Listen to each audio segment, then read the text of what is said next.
مفتی صاحب سے سوال یہ ہے کہ اگر خدا نہ خواستہ کلمہ کفر سرزد ہونے کی وجہ سے نکاح ٹوٹتا ہے تو اس صورت میں کیا یہ نکاح فسخ ہوا یا طلاق بائن ہوئی، اس کے بارے میں ارشاد فرما دیجیے، جزاک اللہ۔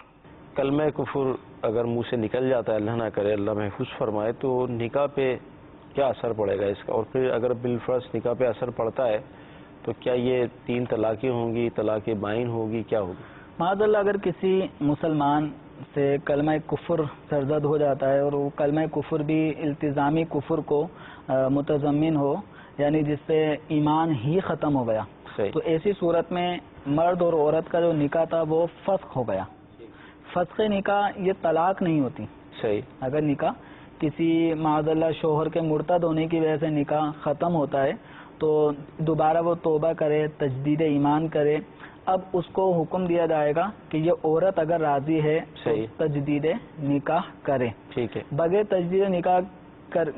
تجدید نکاح کیے صرف توبہ اور تجدید ایمان کر لینے سے دوبارہ میاں بیوی نہیں بن سکتے۔ صحیح۔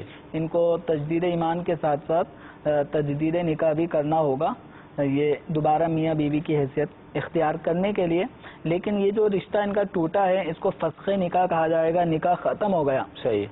یہ طلاق نہیں ہے۔ ٹھیک ہے۔